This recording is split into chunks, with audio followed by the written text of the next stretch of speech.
Um, okay, here's what I'm gonna see if what's the best way to talk around this. I went. Me and Punch Mom, we watched Weapons. Oh yeah, Have you heard about Weapons?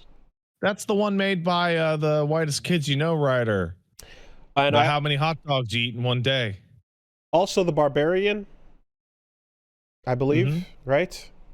So, yes, this is and I was told to go watch this movie cold with no trailers, no information, no nothing. Just go check it out. And I did. So it's a very spoilable movie. It's going to be a little bit difficult. So I'm going to talk around the major elements Yeah, here. all I've heard about Weapons is that it would make me vomit horribly, specifically Pat, True. and that you can't talk about it without ruining the movie. Um, yeah, there's some horrible targeted violence for you. Okay. Okay. And so without talking about the content of it, I'll talk about my feelings about what I watched. I felt like it was really well directed. It's and here's the thing too is I'm kind of like I there's horror movies that kind of like tickle my fancy, that kind of do things that are a little bit unexpected or so, and then there's stuff that's kind of like, yeah, not really my vibe. There's a lot. I would say that a big part of me not getting into survival horror genre games and stuff was also me just not getting into like schlock horror too much as a kid as well. It's not my home genre, but I do have an appreciation for like the really good stuff, and especially stuff that like gives you shit that stays with you, that you keep thinking about.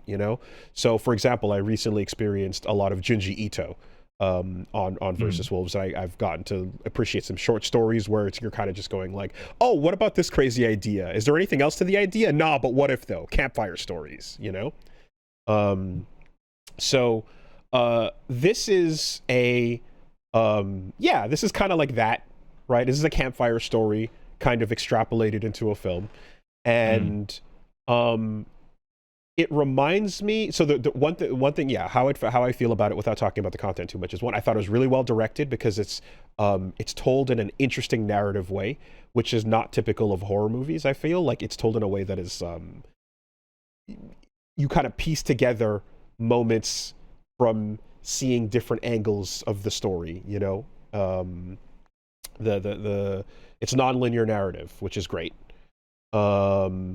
I also think there's something that has been happening where the horror movies of like the 70s and 80s, I would say influenced our age, our generation, who are now making films and have been for a long time making films that are like, homaging and or full of all the stuff that, gets the heart race, the heart That's a really pumping. kind way to say that. Sure.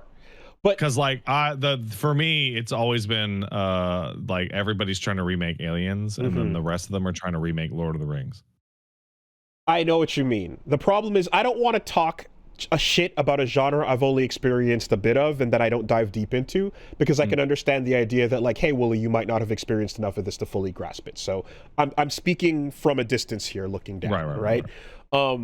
But one thing I've noticed is that horror seems to be filled with a lot of movies that are not self-referential, they're genre referential, where essentially the person making it will be like, I have a really funny punchline of an ending in mind, and I'm going to build an entire story around that. Absolutely. That's taking dead serious. The Substance is a great film where I would say like it's there's a lot to think about and there's a lot going on with it, and then there's a ridiculous like finale when you hit credits on that is like, and here's the reason why we even wanted to make this to begin with, right? Yeah, this is the scene the movie started with, and then we tried to figure out a movie that would justify this. Don't justify this scene, exactly. So this is that again, and I'm watching it going, oh, okay, the whole thing was for this, right? This is all it was. The menu is also a little bit like that, but it has a bit more direct, like, are you a food snob? Then this is targeted at you. But in this case, what the subject matter of this film is like, it's based around this one idea, right? Now the that was enjoyable, and the direction and that kind of like build up to what you're finally getting to is very fun and solid. There are some problems I had with it as well, and these are just kind of like movie logic issues, you know, of sorts. Have you seen the poster for it by any chance? For Weapons? Yeah, it's no, hold on.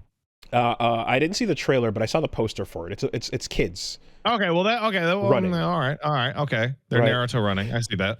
And that's the problem. You can never unsee the kids Naruto running every time there's Naruto running in the movie, of which Okay. there is some. There is not a little amount. There is a copious amount of Naruto running, and there's no way you can't see it as anything else, because that's what it is. Into Area 51, and that sucks. That's super goofy, right? The Naruto run is never going to. My brain will not interpret it seriously, even though it is asking me to, and I had a hard time with that. Right? That's really funny, dude. That's really fucking funny. It's very funny. The other thing is something that I hate and don't enjoy about the genre that bothers me is when things do the opposite of what I feel like. It's like I love Alien. I love how it's, you know, slow and it paces itself out and it uses the darkness and all the stuff like with Jaws, where you're kind of like the threat is off camera in the recesses of your mind and so on, and what you discover, the rules as you go on are kind of confusing. It's perfect, right? The Thing as well, where the logic is predominant. I hate a cheap jump scare. It feels, especially when it feels unearned. I hate when it's like the genre of the movie is horror, therefore the neighbor is going to tap the main character on the shoulder and go, "Hey there, neighbor," and go, "Oh my god, if it was any other genre." You like a creeping dread. I hate anything that's just like that jump scare for nothing. I love a creeping threat, right? Exactly. And so this does some of those cheap jump scares that I'm just like, that sucks. I hate when you're cheapening this, you know, aspect of how the story's playing out. You don't need to rely on these if what you have is solid enough. It does a couple cheap jump scares, right? That bugs me. I don't like it. Whatever. If some folks are like, I want to throw my popcorn when I go see the movie, I get it. But for me, it's a negative. And then the last and also there's a couple of red herrings that are like, there's a dream red herring of what the threat is and stuff that just doesn't mean anything. That's kind of like a, what if we had a cool concept image shot, but it doesn't actually have any semblance of anything. I don't know. It's, you know, maybe there's a reading of this that someone can interpret that has a better thing, but there's a dream sequence that leads to a really interesting looking Kojima-esque shot, but that Kojima-esque shot, upon revelations of what the whole movie is and what it's about, has nothing to do with anything. It's just kind of like, it was just Kojima going, put it in. Or nah. maybe there's a hidden inference that you're not grasping. But it does right now it does feel like Genius Kajumbo, and that's all there was to it, right? And then this is the hard part to let go here. While I really did enjoy it, there's those flaws. The main threat, the antagonistic force, the thing that it is, sucks to me. I hate it. I don't like the pattern, the thing that they picked to make the antagonist. I just didn't find it that compelling, scary, or interesting, or I hated what they picked. And not in a way that's like, oh, I love to hate it. I was like, really oh, that was hope lame. that this isn't as simple as you go on, I bet I could beat up a 12-year-old. No, not at all. Not at all. In fact, that would have been... Well, because I'm just going off the poster. That's all I know, yeah. right? No, you don't know what the threat is, you know, and the revelation of what it is to me was like, oh, that's lame. You know? All right. That's all I can really say. I've had that feeling before, and it's a massive fucking bummer. It's just like, ugh. Yeah, I'm trying to think of, like, I don't know what sort of, like, if you kind of came across, you know, not the original source material, but like a thing where like a Frankenstein monster was like the threat, and it was really just like a Halloween Frankenstein monster. Like, you're like, wait, for real? Like, this reminds me, this is going to be a strange poll. This reminds me of when Supernatural crossed over with Scooby-Doo. Oh, did they? Yeah. Yeah, and in Supernatural, the Supernatural guys, the brothers, have to explain to like Fred that like ghosts and demons are real, and Fred completely loses his fucking shit because he's like, "What? We've been chasing after like corrupt businessmen and land developers, and we thought they were ghosts. Are you fucking like, hey, ghosts are real? Are you serious?" Oh. um, and then I think too that like because of how the aforementioned like lands, and because of that bugged me, I there was a part of the movie that I felt was like a really interesting element is like essentially there's a part of this where, because of course it involves kids, and part of this is like how kids that are in horrible situations cope, right? Kids that are in like abusive situations that are Apparently, they watch a lot of Naruto. yeah, well, there's a really interesting part about like you can follow up on this element of like how a child learns to cope with a horrible situation they're in, you know? And they could have explored that more, and they didn't pull on that thread enough, you know, and instead you kind of had the Frankenstein problem that I just mentioned, you know? Well, I'm like legit so brain rotted now. I am like my vocal mannerisms have taken damage from the era that we live in, because as you described accurately using proper language, the way that like abused or traumatized children's cope, my brain was going, haha, cope, shithead. Copium, you fucking dummy. Yeah. I'm like, my brain goes to like a bunch of orphans with like a big sign that says cope. And huffing, like, oh, huffing the fucked. copium gas. Yes. I'm fucked. I'm massively fucked. Ruined. It's bad. So anyway, all that to say that like, yeah, it unfortunately doesn't like hit like some of those others that I've recently like loved. A lot of the Peel movies, and The Substance I mentioned again, as like you have a subject matter and you pull on the threads, you explore it, and then you have a bombastic, hilarious, oh my god, this is ridiculous finale.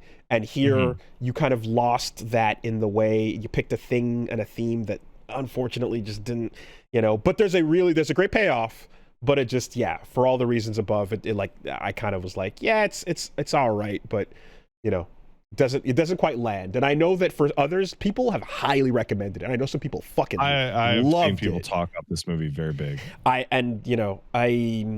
Yeah, it's just not quite hitting Very big, you know, that way. But it is worth seeing for the crazy shit that's going on in it, you know.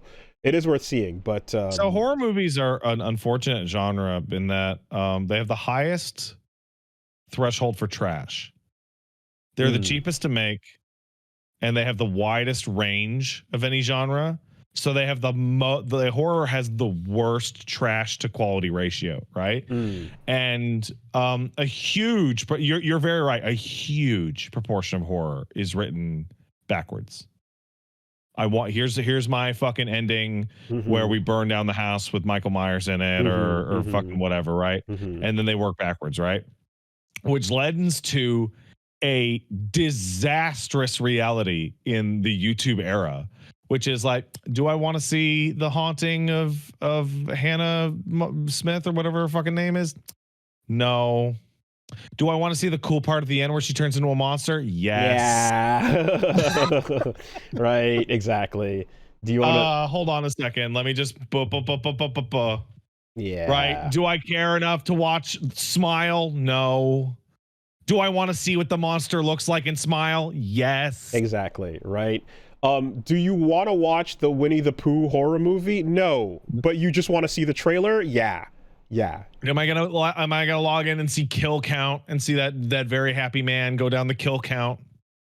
Yeah. Yeah. I'm gonna go. In fact, I'm gonna say every one of those, like, hey, this is now in the public domain. Horror movies are all that. You don't want the movie, you just want the trailer.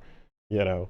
And the people making it are also putting in that much effort, because it was like that Winnie the Pooh mask was apparently like off of fucking Etsy or some shit. Like it was, you know. Yeah. Anyways. So that's how I felt about Weapons. There's your little spoiler for your review there.